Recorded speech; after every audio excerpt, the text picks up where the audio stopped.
গ্রাম থেকে ম্যাজিস্ট্রেট দেবর এবং শ্বশুর আসছে। আসসালামু আলাইকুম ভাবি। ওয়ালাইকুম আসসালাম। তোরা?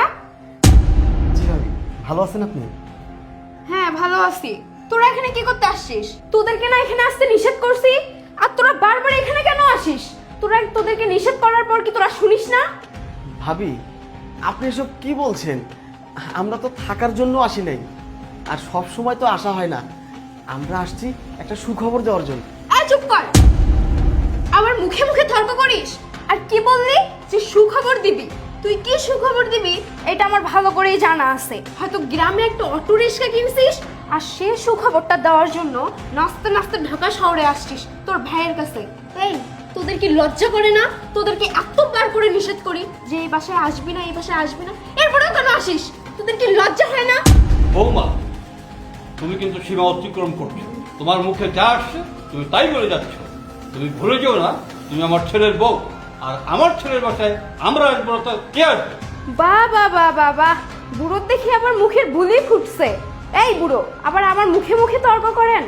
আপনি কি বললেন যে ছেলের বাসায় আসছি? একটু কাশ হইলেও ঢাকা শহরে আসেন, একটু জ্বর হইলেও ঢাকা শহরে আসেন। কেন আপনার এই ছেলে কি আপনাকে রোজগার করে খাওয়াইতে পারে না যে এখানে আসতে হয়? আপনার ছেলে কি এখানে টাকার গাছ লাগাই রাখছে যে আপনারা ঢ্যাং ঢ্যাং করে আসবেন আর গাছ থেকে পেরে আপনাদেরকে টাকা দিবে আর আপনারা নিয়ে চলে যাবেন?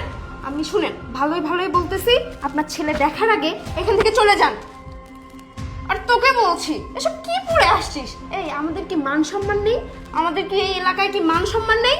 হ্যাঁ, তোর ড্রেস আপ দেখছিস?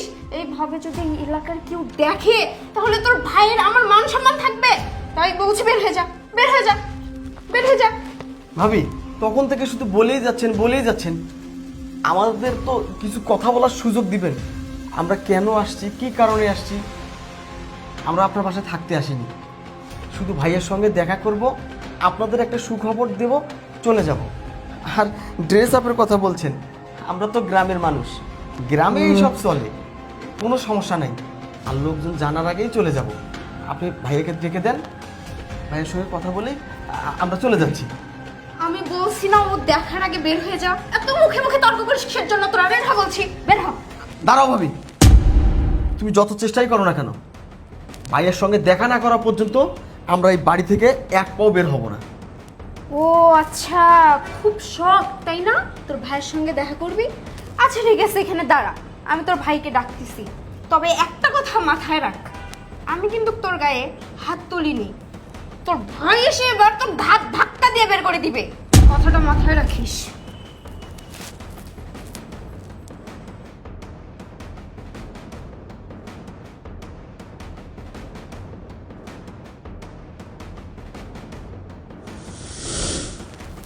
এই উঠো, কি হইল? আরে যাও তো। আরে উঠো না, গ্রাম থেকে তোমার ভাই আর বুড়ো বাপটা আসছে, উঠো। মানে হ্যাঁ কি কইতেছ? আমার ছোট ভাই আর বাবা আসছে? হ্যাঁ, কিন্তু তুমি এরকম লাফ দিয়ে উঠলে কেন তাদের কথা শুনে? না, বাবা আর ভাই আসছে খুশিতে আর কি। ও শোনো, আমি তোমাকে একটা সাপ সাপ কথা বলে দিচ্ছি, তুমি এখান থেকে উঠে গিয়ে তাদেরকে বের করে দিবা। আমি যেন তাদেরকে এক সেকেন্ড ওই বাসায় না দেখি, এই যে আমি বলে দিলাম। আচ্ছা ঠিক আছে। হ্যাঁ উঠো, চলো।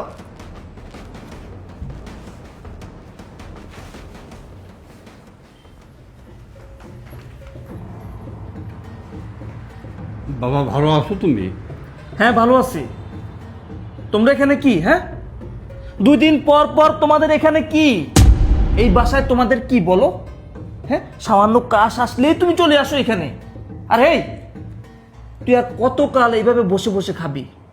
অকর্মার মতো কিভাবে বসে বসে খাস? তোর লজ্জা করে না? হ্যাঁ, 2 দিন পর পর, কয়দিন পর পর আমার এই বাসায় চলে আসিস কে? আর কতকাল, আর কতকাল তোরে এইভাবে বসা বসা খাওয়াবো? কবে কাজ করবি? কবে ভালো একটা চাকরি করবি? সারা বছর বসে বসে খাস, আমার থেকে টাকা পয়সা নিয়ে পড়াশোনার নাম কইরা কি করে সেটা আল্লাহ জানে। এই বাবা, তোমার বয়স হয়েছে, তোমার কি একটু বুদ্ধি হবে না? হ্যাঁ, কিছু দরকার হলেও সেই ঢাকা শহর চলে আসতে হবে। এই তোমার কি লজ্জা লাগে না? হুম? এই যে ছেলের আশায় বৈশা থাইকা তোমার ছোট ছেলেকে দিয়ে কোনো কাজ করাও না, কাম করাও না, সারা বছর শুধু আমার কাছ থেকে টাকা পয়সা নিয়ে যাও কেন? হুম? কেন নিয়ে যাও এরকম? বাবা, তুই ব্যবহার এরকম করছিস কেন আমার সঙ্গে? আমরা তো তোকে একটা সুখবর দেওয়ার জন্য আসছি, কোনো টাকা পয়সার জন্য তো আসিনি বাবা। টাকা পয়সার জন্য আসো নাই? না বাবা। কিসের জন্য আসছো ভালো করে জানি। তোমরা যে টাকা শেষ হয়ে গেলে যে আমার খবর নাও আর আমার কাছে তোমার দরকার হয় সেটা আমি ভালো করে জানি। আর তোমরা তো মনে করো আমি ঢাকা শহর টাকার গাছ লাগায় রাখছি, এই জন্য দরকার হবে আর বড় ছেলের কাছে আসতে হবে। কি এমন সুখবর দেওয়ার জন্য আসছো? হ্যাঁ, কি সুখবর দিবা ভালো করে জানি। ওরা পড়াশোনা করাইতেছে আজকে 14-15 বছর ধরে, কোনো একটা সুখবর দিতে পারে নাই। ভালো একটা রেজাল্ট করবে সেটাও করতে পারে নাই। আর এখন কি সুখবর দিবা সেটা আমি ভালো করেই জানি। বাবা, সাফ সাফ বলে দিচ্ছি, তোমার ছোট ছেলেকে নিয়ে নেক্সট টাইম আমার এই বাসায় আর আসবা না। এক্ষুনি আমার বাসা থেকে তোমরা বের হয়ে যাও। হ ভাইয়া, তুমি ঠিকই কইছো। আসলে আমি একটা অকর্মা, আমার দ্বারা কিচ্ছু হইব না। আমি পড়াশোনার নাম কইরা কইরা এই 15-16 বছরে তোমার অনেক টাকা নষ্ট করছি। কিছুক্ষণ আগে তুমি কইলা না, জ্বর আসলে সর্দি আসলেই দৌড় পাইরা তোমার বাসায় আসি টাকা নেওয়ার লেগে। তুমি বিশ্বাস করো ভাইয়া, আজকে কিন্তু আমরা টাকা পয়সা নেওয়ার জন্য তোমার বাসায় আসি নাই। আজকে এসেছিলাম তোমার আর ভাবির একটা সুখবর দেওয়ার জন্য। আমি জানতাম কি, আমি যে সুখবরটা তোমারে দিতে আইছি, আজকে যদি এই সুখবরটা তোমারে দেই, পৃথিবীর মধ্যে সবচাইতে বেশি খুশি হইবা তুমি, তারপর ভাবি। কিন্তু আমি জানতাম না তোমার বাসায় আজকে আসাটা আমাদের জীবনের সবচাইতে বড় ভুল হইব। যদি জানতাম তোমার বাসায় আজকে আসাটা আমাদের জীবনের সবচাইতে বড় ভুল, আইতাম না ভাইয়া। ভাবি, আসলে অনেক অপরাধ করছি তোমাকে বাসায় আইয়া। ভাইয়ের টাকা পয়সা ধ্বংস করছি, নষ্ট করছি। আর কোনোদিন আসবো না, আর কোনোদিন তোমাকে বাসায় একটা টাকা নেওয়ার জন্য আসবো না। আমার বাবু যদি মইরা যায়, কাপড়ের কাপড় কেনার লাগেও তোমার কাছে আমি টাকার জন্য ফোন দিব না। তোমরা আমারে মাফ করে দিও। তবে ভাই, তুমি যে আমার পিছনে টাকা খরচ করছো, তোমার ঘাম ঝরানো পয়সা দিয়ে তুমি যে আমার লেখাপড়া করাইছো, আমি তার দাম রাখছি ভাই। তোমার কষ্ট আমি বিফলে যাইতে দেই নাই। আমি কিন্তু জানি ভাই, গ্রামের আশেপাশের অনেক লোক, অনেক বন্ধু বান্ধব তোমারে কইছে, কি সাজ্জাদ টাকা পয়সা দিয়া ছোট ভাইরে লেখাপড়া করাইতেছো, ছোট ভাই একদিন অনেক বড় হইব, অনেক বড় চাকরি পাইব, তখন তোমার নামটা আমার মুখে নিব না। বিশ্বাস করো ভাই, আমি আমি অকৃতজ্ঞ না। আজকে আমার জীবনের সবচাইতে ইম্পর্টেন্ট একটা মুহূর্ত, সবকিছু ফালাইয়া তোমার কাছে আইছি এই খবর তোমারে দেওয়ার জন্য। চুপ কর, ইমোশনাল ডায়লগ দিবি না আমার সামনে। এখন কি ইমোশনাল ডায়লগ দিবি আর আমার মন গোলাই যাইব? না, ইমোশনাল ডায়লগে কোনো কাম হইব না।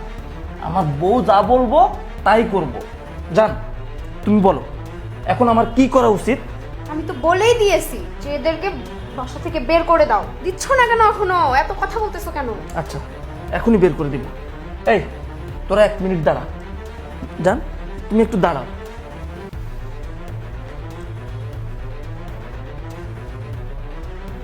কিরে, তখন বললাম না যে আমি তো তোদেরকে কিছুই করলাম না, কিন্তু তোর ভাই এসে ঘাট ধাক্কা দিয়ে বের করে দিবে। আমার কথা তো শুনলি না, এবার কি বিশ্বাস হইল?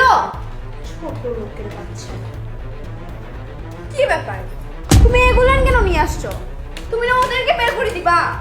আরে এগুলো নিয়ে আসছি তোমার জন্য। এটার মধ্যে তোমার যত জামা কাপড় আছে সব কিছু আমি প্যাক করে দিছি। আর এটা না তোমার পার্স, নাও। আর এক কাজ করো, এই যে এটা নাও সুন্দর করে। কি করছো এগুলা? কিছু বুঝতে পারতেছি না। তুমি বের তো করবে ওদেরকে, আমার কেন জামা কাপড় তুমি গুছাই নিয়ে আসছো? কিভাবে মারছো কেন? চুপ! মারতেছি কেন হ্যাঁ, কি বলছিস তুই? আমার ভাই আমার বাবাকে আমার বাসা থেকে বের করে দিব? এত সহজ? এত সহজ না। আমার ভাইকে আমার বাবাকে আমি কখনো আমার বাসা থেকে বের করে দিব না। যদি এই বাসা থেকে বের হতে হয়, তোর মতো শয়তান মেয়েকে আমি বের করব। কি বলছো এগুলো? আমি কিছুই বুঝতে পারছি না। একদম চুপ করবি।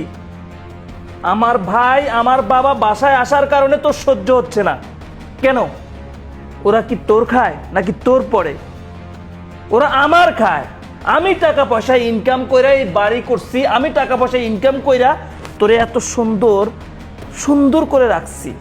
তোর মেকআপের পিছনে প্রত্যেক মাসে আমার 20 থেকে 30,000 টাকা খরচ হয়। কেন কেন তোর পিছনে আমি এত খরচ করব? তুই বলছিস আমার বাবা আমার ভাই কেন এই বাসায় আসবে? কেন তারা প্রত্যেক মাসে টাকা পয়সা লাগলে এই বাসায় আসা লাগবে? হ্যাঁ, আমার ভাই আর আমার বাবা এমনি আসে নাই, কোনো টাকা পয়সা নেওয়ার জন্য আসে নাই। আমার ভাই আসছে একটা সুখবর দেওয়ার জন্য। আর তুই তার মুখের সেই সুখবরটা পর্যন্ত শোনার চেষ্টা করলি না। তুই অপমান করে যাচ্ছিস বাবাকে এবং ছোট ভাইকে। তুই জানিস না আমার ভাই পড়াশোনা করে আজকে ম্যাজিস্ট্রেট হয়েছে। কি? রিপন ম্যাজিস্ট্রেট হয়েছে? হ্যাঁ, রিপন ম্যাজিস্ট্রেট হয়েছে। আর সেই সুখবরটা দেওয়ার জন্য ঢাকা শহর আসছে।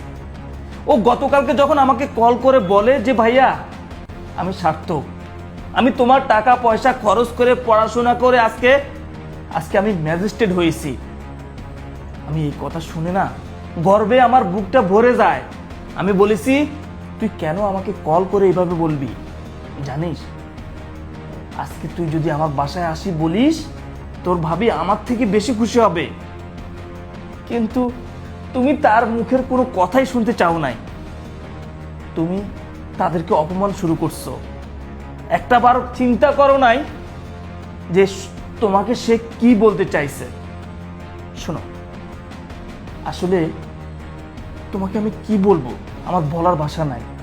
তুমি যে অহংকার, যে আভিজাত্য দেখাচ্ছ না, এগুলো একদিন তোমার থাকবে না। কি জন্য হইছ? তুমি ছিলা কোথায় আর আজকে আসছো কোথায়? তুমি আমার পরিবারে কাউকে সহ্য করতে পারো না। আজকে দেখো দেখো আমার ভাই আজকে ম্যাজিস্ট্রেট হয়েছে, যার পিছনে আমি এত কষ্ট কইরা টাকা পয়সা ইনকাম কইরা তার পড়াশোনা করাইছি। আজকে সে আমার মুখ উজ্জ্বল করছে। ভাই ভাই রে, তুই তোর ভাবের কথা মনে কষ্ট নিস না। আসলে ও তো ছোট মানুষ, ও হয়তো ভুল করছে। তুই ওরা ক্ষমা করে দে ভাই। হ্যাঁ ভাই, তুমি আমাকে মাফ করে দাও। আমি না বুঝতে পারিনি। ভাবি, আপনি মাপ চেয়ে আমাকে ছোট করবেন না। আপনি যে আচরণটা করেছেন এটা ভোলার মতো নয়। খুব কষ্ট পেয়েছি, তবে আজকে আপনাকে কথা দিয়ে যাচ্ছি ভাবি, আর কখনো কোনোদিন আপনাদের বাসায় আমরা আসবো না। একটা সুসংবাদ দেওয়ার জন্য আসছিলাম, ইতিমধ্যে সেটা আপনি জেনে গেছেন। দোয়া রাখিয়েন, আল্লাহ যেন আমাকে ভালো রাখে। বাবা চলো। না ভাই, কোথায় যাবি তোরা? তোরা কোথায় যাবি? কেন যাবি? যদি এই বাসা থেকে যাওয়াই লাগে তাহলে ও বের হবে। তোরা যাবি না এই বাসা থেকে, কারণ তোরা কোনো অপরাধ করিস নাই। তোরা আমার রক্ত, আর আমার রক্তকে আমি কখনো ছিন্ন করতে পারি না। আমি কখনো আমার রক্ত থেকে আমি আলাদা হতে পারি না। আমি তোদেরকে ছেড়ে আমি থাকতে পারবো না। ভাই, ওর হয়ে আমি মাপ চাচ্ছি, তোর ভাবিকে তুই মাফ করে দে। জি জি ভাইয়া, তুমি এসব কি বলছো? তুমি কেন মাপ চাইতে যাবে? ভাইয়া আমাকে এখনই বেরোতে হবে, কারণ কালকের মধ্যেই যদি আমি জয়েন না করি তাহলে অনেক বড় ঝামেলা হয়ে যাবে। তোমার রেখো তোমরা, আমি যাই, ঘুরে এসে তোমাদের সঙ্গে কথা হবে। বাবা চলো। আর খাওয়া দাওয়া করে যা। না ভাইয়া, লাগবে না। দেখো পায়েল, জীবনে শিক্ষা নেও।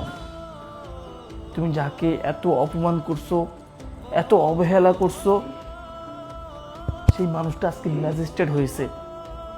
তার লেভেলটা কত দেখো। আমি বড় ভাই হয়েও তার তার সমতুল্য নয়, আর তুমি তাকে অপমান করছো। শোনো, মানুষ চিরদিন চিরকাল এক রকম থাকে না, মানুষ পরিবর্তনশীল। আজকে আমার ভাইও তার লাইফটা পরিবর্তন করছে। যাই হোক, কি আর বলবো তোমাকে, নিজেকে সংশোধন করো।